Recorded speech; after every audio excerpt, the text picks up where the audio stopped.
તો ગાઈસ કેમ છો? તો આજે હું બનાવવાની છું પફ. તો પફ માટે મેં આ પેસ્ટ યુઝ કરી છે. હું તમને બતાવું. જુઓ, આ મેં વોલમાર્ટમાંથી બાય કરી છે. તો વેટ. તો તમે જોઈ શકો છો કે આ 3 પફની પેસ્ટી છે. તો આ 1 2 એન્ડ 3. આ પેસ્ટી મેં તમને કહ્યું કે મેં વોલમાર્ટમાંથી બાય કરી છે. તો આ એક બહુ સરસ મજાની પેસ્ટી આવે છે. તો તમે જોઈ શકો છો. તો હું પફ બનાવું પણ મેં આ છે ને ફ્રોઝનમાંથી કાઢી છે. તો તમે જોઈ શકો છો કે આ ફ્રોઝનમાંથી કાઢેલી હોય એટલે ફ્રોઝન જ છે.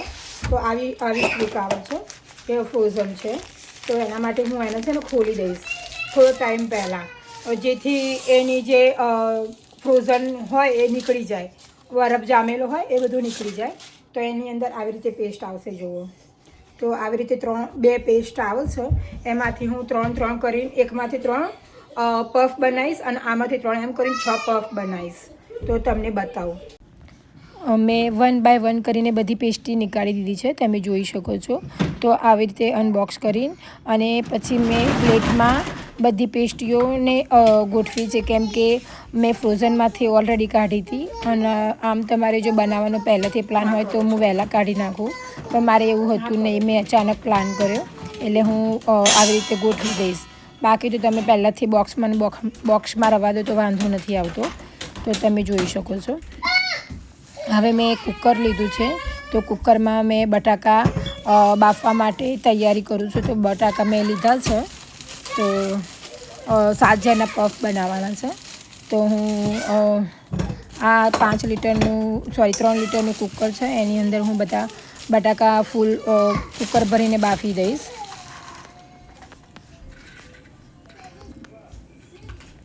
ધોઈને મેં લાવી છું. બટાકાને ધોઈ દીધા છે અને થોડું મીઠું નાખી અને હું બટાકાને બાફવા મૂકી દઈશ, કે જેથી બટાકા જલ્દીથી બફાઈ જાય. તો આપણે બટાકાને બાફી લઈએ.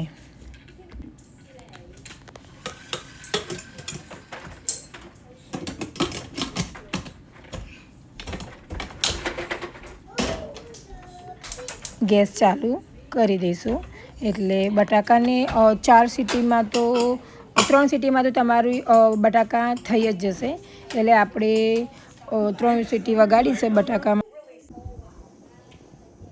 તો આપણા બટાકા બફાઈ ગયા છે ઓલરેડી. મેં ગેસ બંધ કર્યો છે અને આપણે મસાલા રેડી કરી દીધા છે. હું તમને બતાવું બેક કેમેરો કરીને કે મસાલામાં શું મેં લીધું છે. તો અહીંયા બતાવી દઉં તમને. ચલો, મીઠું, આમચૂર પાવડર, ચાટ મસાલો, મરચું, ગરમ મસાલો, હળદર અને થોડું જીરું લીધું છે. અને ત્યાં બટાકાના મસાલા માટે લીમડો, મરચાં, ડુંગળી, લસણ, કોથમીર અને અમારા જોડે ફ્રોઝન વટાણા છે. તમે ફ્રોઝન વટાણા લીધા છે. તમારી જોડે ફ્રેશ હોય તો તમે લઈ શકો છો. મીઠું પણ લીધું છે. અને અહીંયા તમે જુઓ કે મેં બટર પણ વઘાર માટે લીધું છે. મેં બટરનો યુઝ કર્યો છે. આદું પણ મેં લીધું છે. તો હવે હું ઓનિયન કટ કરી દઈશ. ડુંગળી કટ થઈ ગઈ છે. મરચાં પણ આપણે કટ કરી દીધા. અને લીમડો છે. લીમડો મેં ફ્રેશ નહોતો મારી જોડે એટલે મેં ફ્રોઝન લીધો છે. તમે લોકો ફ્રેશ લઈ શકો છો. તો અને આદું પણ મેં આવી રીતે કટ કરી લીધું છે. અને ફુદીનો પણ થોડો લીધો છે. અને આપણે એક ડુંગળી જે લીધી હતી એને આપણે મિક્સરમાં ક્રશ કરી દઈશું.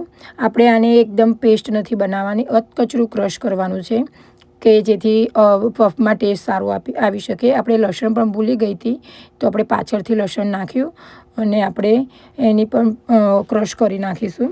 તો આપણી ડુંગળીને લસણ એ બધું ક્રશ થઈ ગયું છે. તો આપણે જોઈએ કે કુકરમાં બટાકા બાફવા મૂક્યા હતા થઈ ગયા કે નહીં. આપણા બટાકા રેડી થઈ ગયા. એક કઢાઈ લીધી. કઢાઈમાં આપણે બટર નાખ્યું અને જે ડુંગળીનું હતું આપણે એને બધું ક્રશ કરી નાખીશું. મીઠું પણ નાખીશું જેથી ફટાફટ ચડી જાય. તમે જોઈ શકો છો. આપણે ફ્રોઝન વટાણા પણ નાખીશું અને વટાણામાં થોડા ફ્રોઝન હોય તો ફટાફટ ચડી જાય. હવે આપણે મસાલા બધા એડ કરીશું. હળદર નાખી, આમચૂર પાવડર નાખશું. હવે આમચૂર પાવડર અને થોડો ચાટ મસાલો નાખીશું, થોડો ગરમ મસાલો નાખીશું અને મરચું પણ નાખી દઈશું. તો તમે જુઓ છો કે આવી રીતે બધું મિક્સ કરી લેવાનું અને પછી આપણે બટાકાનું જે બાફ્યા હતા એને મેશ કર્યા છે તો હવે આપણે બધું સરસ મજાનું બધું મિક્સ કરી નાખીશું તો શાંતિથી આપણે બધું મિક્સ કરી લઈએ મીઠું પણ નાખી દીધું કારણ કે મેં મીઠું થોડું ઓછું નાખ્યું હતું એટલે મેં હવે બટાકા અને બધું આવ્યું એટલે થોડું વધારે નાખ્યું લીંબુ પણ મેં નાખી દીધું અંદર અને થોડી શુગર એડ કરવાની બાકી તો શુગર પણ મેં અંદર એડ કરી દીધી છે તો તમે જોઈ શકો છો તમને ખાટું તમારા ઉપર આધાર છે કે કેટલું નાખવું કોથમીર પણ નાખી દીધું અને ગાર્નિશ પણ કરી લીધું છે તો આપણો બટાકાનો મસાલો રેડી થઈ ગયો બહુ સરસ અને ટેસ્ટી મસાલો થયો છે તો હવે હું પફ માટેની જે પેસ્ટી હતી એ રેડી કરીશ એની અંદર જે કાગળ આવે છે એને સાઈડમાં નીકાળી દીધા અને એક પેસ્ટીમાંથી 3 મેં પીસ પાડ્યા તમે 4 પણ કરી શકો છો તો તમે બહુ નાના બનાવો તો 4 પણ કરી શકો છો તો મેં 1 બાય 1 કરીને બધી પેસ્ટીને આવી રીતે ખોલી અને પેસ્ટીના કટકા કરી દીધા છે તમે જોઈ શકો છો તો આને મેં ડીશમાં આવી રીતે પાથરી દીધા કારણ કે હજુ ફ્રોઝન હતું થોડું એટલે તો જુઓ અને હું વેલણની મદદથી આને આવી રીતે વણી દઈશ તમે થોડો લોટનો યુઝ કરી શકો છો બિકોઝ સમટાઈમ આ લોટ છે એટલે ઢીલો પણ થઈ જતું હોય છે હવે બટાકાનું સ્ટફિંગ મેં ભર્યું છે અને આવી રીતે પાણી લગાવીને આવી રીતે વાળી દેવાના તો ખુલશે તો નહીં જ એટલે આવી રીતે મેં 1 બાય 1 કરીને બધા જ પફને રેડી કરી દીધા હતા તો અને આ બીજો જુઓ તમે જોઈ શકો છો અમુક વખત ડ્રાય પણ થતું હોય પણ પાણી લગાવી દેશો એટલે બહુ સરસ થઈ જશે તો જુઓ આવી રીતે 1 બાય 1 મેં બધા પફ રેડી કર્યા અને મેં ડીશની અંદર વેજીટેબલ ઓઇલનો સ્પ્રે માર્યો છે તમે આપણું રેગ્યુલર તેલ પણ લગાવી શકો છો અને જો મેં 2 ડીશો ભરી અને પફ બનાવ્યા છે અને મેં ઓવન ચાલુ કરી દીધું છે 350ની ડિગ્રી ઉપર તાપમાને આપણે ઓવનમાં મૂકી દઈશું અને અને મેં ચાલુ કર્યું છે જુઓ ઓવન પફ રેડી થાય છે ત્યાં સુધી હું બધું ક્લિનિંગ કરી દઉં પછી હું તમને બતાવું કે પફ 35 મિનિટ જેટલું પફને થવા દેવાનું તો થઈ જાય પછી હું તમને બતાવું કે પફ કેવા થયા છે ઓકે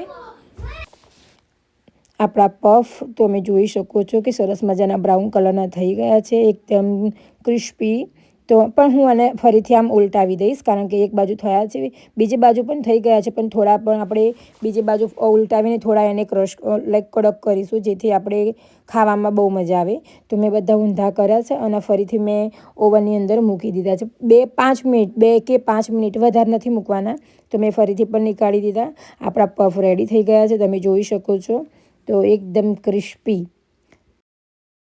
તો આપણો પફ રેડી થઈ ગયો છે તો હું તમને કટિંગ કરીને બતાવું કે આ પફ કેવો છે તો આવી રીતે કટિંગ કરી દેવાનું એકદમ ક્રિસ્પી છે તમને અવાજ પણ આવતો હશે ગરમ છે એકદમ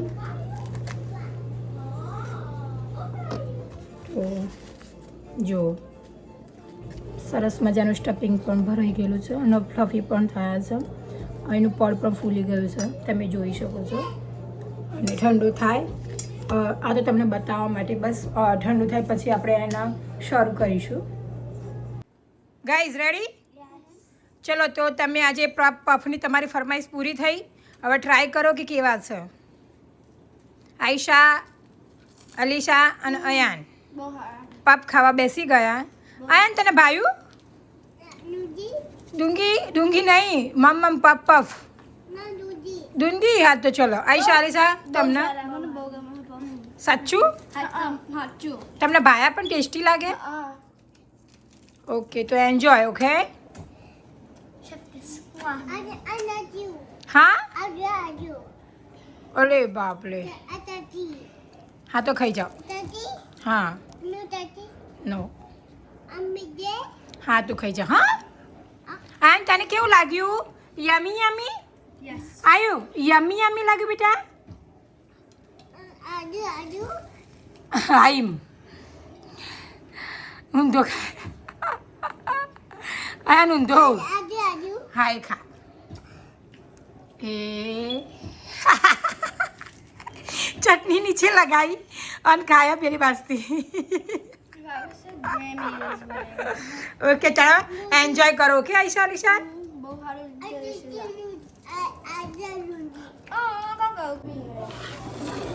તો હવે હું પણ પફ ખાવા બેઠી છું તો હવે હું જમી લઉં અને મળીએ હવે નેક્સ્ટ વિડીયોમાં. તો મારી વિડીયો તમને ગમી હોય તો લાઈક, કોમેન્ટ, શેર અને સબસ્ક્રાઈબ જરૂરથી કરજો. અને આવી રીતે બનાવશો તો બહુ સરસ બનશે. ઓકે, તો તમે ટ્રાય કરો અને હું પફનો ટ્રાય કરું. બાય, જય શ્રી કૃષ્ણ.